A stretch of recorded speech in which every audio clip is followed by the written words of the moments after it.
Guys, आप मेरे channel को सब्सक्राइब करें और बेल आइकन को दबाना ना भूलें। भगवान श्री कृष्ण ने मथुरा वृंदावन को छोड़ने के बाद समुद्र तट पर द्वारिका नगरी बसाई थी। कई खोजों के दौरान समुद्र में एक नगर डूबा होने की बात सामने आई है। दरअसल समुद्र में समाई यह नगरी द्वापर युग में कान्हा द्वारा बसाई गई द्वारका ही है, जो कौरवों की माता गांधारी और ऋषियों द्वारा दिए गए श्राप के कारण तहस नहस हो गई। श्री कृष्ण की नगरी द्वारकापुरी का रहस्य जो यहाँ समुद्र में दफन है। गुजरात के काठियावाड़ क्षेत्र में अरब सागर के द्वीप पर स्थित है श्री कृष्ण की नगरी द्वारकापुरी। हालांकि इसका ज्यादातर हिस्सा समुद्र में करीब 80 फीट नीचे डूबा हुआ है। द्वारकापुरी का अपना एक धार्मिक, पौराणिक और ऐतिहासिक महत्व है। द्वारकापुरी की खोज के बाद ऐसा पहली बार हो रहा है जब आप समुद्र के नीचे जाकर श्री कृष्ण की नगरी देख सकते हैं। हालांकि इसके लिए पहले ट्रेनिंग लेनी होगी, क्योंकि समुद्र में इतनी गहराई तक जाना कोई सरल काम नहीं है और यह बेहद जोखिमपूर्ण मामला भी है।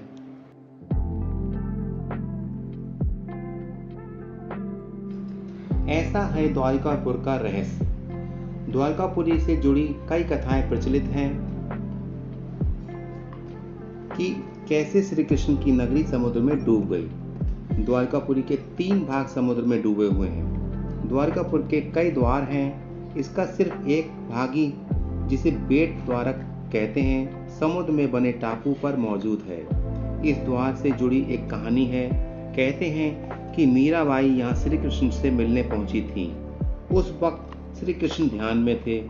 इस पर मीराबाई उनकी मूर्ति में समा गई थी। इसी जगह पर गोमती, कोशावती और चंद्रभागा नदी का संगम भी है।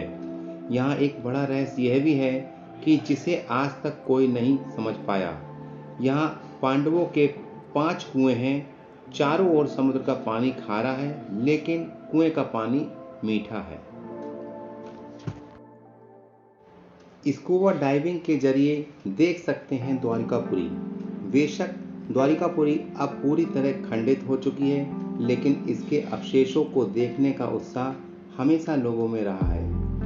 द्वारकापुरी समुद्र में 60 से 80 फीट नीचे है। यहाँ स्कूबा डाइविंग के जरिए पहुंचा जा सकता है। ट्रेनर शांति भाई बम्बानिया बताते हैं कि समुद्र के नीचे महाभारत कालीन इस रहस्यमय दुनिया देखना है तो पहले स्कूबा डाइविंग की ट्रेनिंग लेनी होगी। वैसे समुद्र के नीचे जाने की हिम्मत भी होनी चाहिए। अंडर वाटर यात्रा का अपना एक अलग रोमांच होता है, लेकिन जब यात्रा किसी पौराणिक जगह से जुड़ी हो तो रोमांच दुगना हो जाता है। द्वारकापुर के अवशेष अब भी समुद्र के नीचे मौजूद हैं। इनमें विशाल प्रतिमाओं के अवशेष, जंगली जानवरों की आकृतियां, बड़े बड़े द्वार और स्तंभ शामिल है। उल्लेखनीय है कि द्वारकापुरी भारत के 7 प्राचीन शहरों में शुमार है। बाकी शहर हैं मथुरा, काशी, हरिद्वार, अवंतिका, कांचीपुरम और अयोध्या। द्वारका को ओखा मंडल, गोमती द्वार, चक्र तीर्थ, अंतरदीप, बारी दुर्ग आदि नामों से भी जाना जाता है।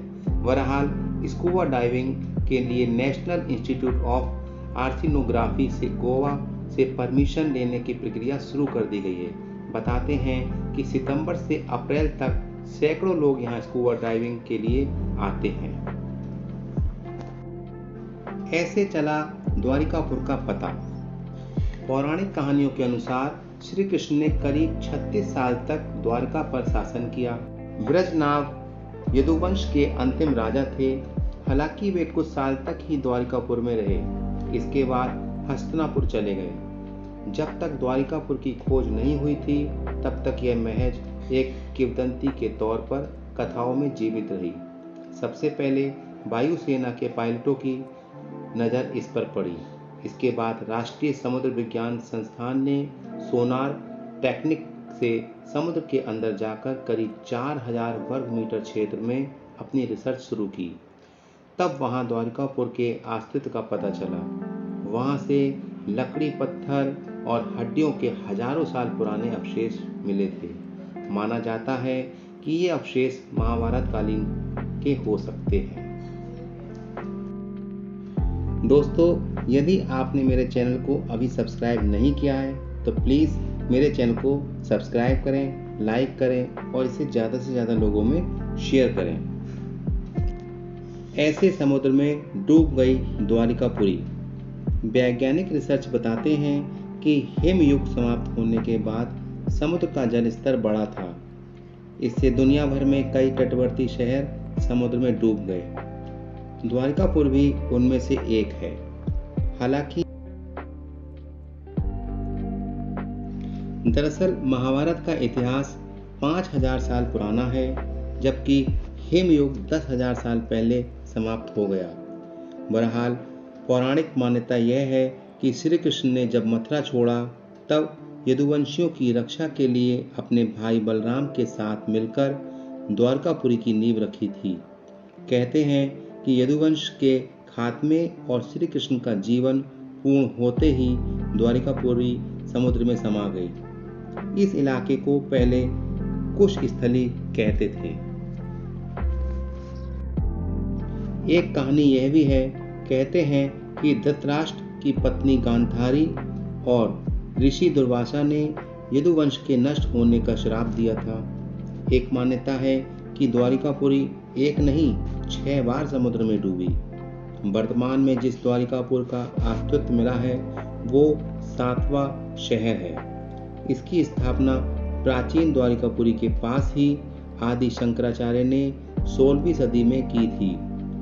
यहाँ बनवाए गए मंदिरों को मुगलों ने तोड़ दिया था। एक मीडिया रिपोर्ट के अनुसार 1963 में सबसे पहले डेक्कन कॉलेज पुणे के डिपार्टमेंट ऑफ आर्कियोलॉजी और गुजरात सरकार ने मिलकर द्वारिकापुरी पर रिसर्च शुरू की थी। तब यहाँ 3000 साल पुराने बर्तन मिले थे। इसके बाद आर्कियोलॉजिकल सर्वे ऑफ इंडिया की अंडर वाटर आर्कियोलॉजी विंग ने खोज शुरू की। मौजूदा द्वारकापुरी कुछ ऐसी है। वर्तमान में गोमती द्वारका और बेट द्वारक का अस्तित्व ही बचा है। गोमती द्वारका में श्री रणछोड़ राय मंदिर या द्वारकाधीश मंदिर मौजूद है। इसे 1500 वर्ष पुराना मानते हैं। यह मंदिर 7 मंजिला है। इस मंदिर का आसपास समुद्र का पानी भरा है। इसे गोमती कहते हैं। इस मंदिर के दक्षिण में आदि गुरु शंकराचार्य द्वारा स्थापित शारदा मठ भी है। गाइस, अगर आपको मेरा वीडियो पसंद आए तो इसे लाइक करें, मेरे चैनल को सब्सक्राइब करें और ज़्यादा से ज़्यादा लोगों में शेयर करें। Thank you.